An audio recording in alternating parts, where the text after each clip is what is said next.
saya melihat bansos dan BLT ini seolah-olah itu membuat martabat bangsa kita itu direndahkan dan hanya diberikan bantuan dari pemerintah dan mentalnya akan rusak. Demokrasi kita sedang diacak-acak oleh kepentingan kelompok-kelompok tertentu. Saatnya kita berperan untuk menyelamatkan Indonesia dari orang-orang yang tamak.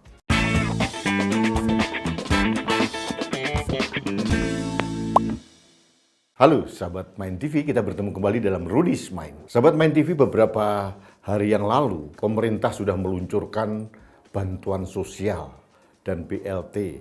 Bansos dan BLT dikemas dengan nama Bansos El Nino. Ada sekian juta orang mendapatkan bantuan dari pemerintah, entah berupa uang, entah berupa barang, beras dan sebagainya. Dan konon pada APBN tahun 2024 juga dianggarkan 490 sekian triliun untuk bansos dan mulai digulirkan Desember Januari ini. Jujur saya bahagia sebetulnya. Pemerintah memperhatikan rakyatnya. Meskipun saya katakan terus terang, saya pribadi tidak terlalu bersetuju dengan polisi pemerintah yang seolah-olah hanya memberikan ikan kepada rakyatnya, tapi lupa memberikan kail untuk mengajari rakyat menangkap ikan. Yang kedua, saya melihat bansos dan BLT ini seolah-olah itu membuat martabat bangsa kita itu direndahkan dan hanya diberikan bantuan dari pemerintah dan mentalnya akan rusak. Ini yang mungkin tidak disadari oleh pemerintah. Dan mungkin saja mereka memang shortcut jalan pintas. Karena apa? Kalau bansos dan BLT ini mudah sekali responnya. Pertanyaannya sekarang, ini murni bansos BLT untuk kesejahteraan rakyat atau ada indikasi politis? Ini yang perlu kita waspadai. Karena sangat mencurigakan. Mengapa saya katakan demikian? Karena kalau itu bansos El Nino, harusnya kan bulan Juli, bulan Agustus, atau Juni tahun ini sudah diberikan. Mengapa diberikan pada saat menjelang hampir 60 hari atau 40 atau 50 hari sebentar lagi kita mau pilpres? Ada kesan dan indikasi yang sangat-sangat jelas bahwa bansos ini digunakan oleh penguasa untuk mempengaruhi masyarakat untuk memilih paslon tertentu. Ini yang berkembang di masyarakat. Jadi wajar kalau saya bercuriga, kalau rakyat bercuriga bahwa pemerintah ini sedang bermain-main dengan rakyat. Problemnya adalah ini masalah mental dari para penguasa yang menggunakan segala resources yang mereka punya untuk mempengaruhi masyarakat dengan memberikan bantuan sosial. Dan uangnya, mending kalau uang pribadi, ini uang negara, uang rakyat. Uang saya, uang Anda juga, uang kita semua yang kita bayarkan, kita kumpulkan dari pembayaran pajak.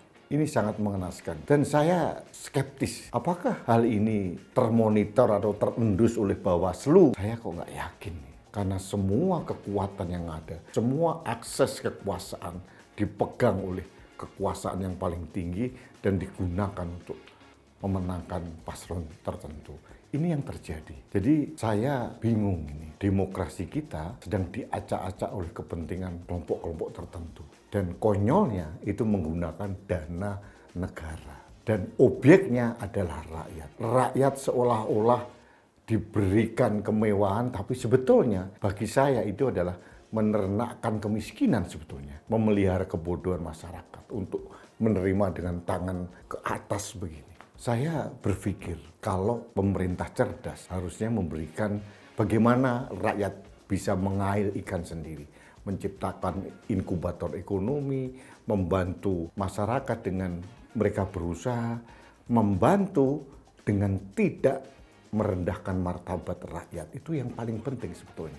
Tapi ini sudah terjadi. Politik APBN sudah dijalankan. Dan saya menduga bahwa semuanya ini by design. Karena apa? Karena untuk merencanakan bansos melalui politik APBN itu sudah pasti direncanakan jauh-jauh hari dan melibatkan juga DPR. Yang konyolnya DPR juga setuju. Ini yang aneh bin ajaib. Saya bingung dengan kondisi seperti ini. Sekarang yang terakhir saya ingin sampaikan kepada rakyat. Bagaimana seharusnya kita menyikapi adanya banjir bansos dan BLT yang dilakukan oleh pemerintah menjelang pilpres. Saya ingin yakinkan bahwa bansos BLT itu sejatinya adalah hak Anda semuanya. Karena itu didapatkan dari uang APBN yang notabene uang kita, uang rakyat. Anda tidak berhutang apapun kepada pemerintah yang telah menggelontorkan bansos dan BLT. Anda tidak berhutang apapun karena itu memang kewajibannya negara. Dan itu pakai uang kita. Bukan uang presiden, bukan uang menteri, bukan uang gubernur, bupati, wali kota, ketua RW, ketua RT, bukan. Ini uang Anda dan Anda berhak untuk menerima itu dengan kepala tegak. Namun jangan pernah mau dipengaruhi karena bansos itu untuk diarahkan memilih kelompok tertentu atau paslon tertentu. Anda harus berdaulat menentukan mana pemimpin yang terbaik untuk bangsa ini. Jangan harga diri Anda mau dibeli dengan bansos yang nilainya sejatinya per keluarga itu tidak besar. Tegakkan kedaulatan Anda. Saatnya kita berperan untuk menyelamatkan Indonesia dari orang-orang yang tamak. Ini yang ingin saya sampaikan pada kesempatan kali ini. Terima kasih sahabat Main TV. Kita bertemu kembali dalam Rudi's Mind berikutnya. Sampai jumpa.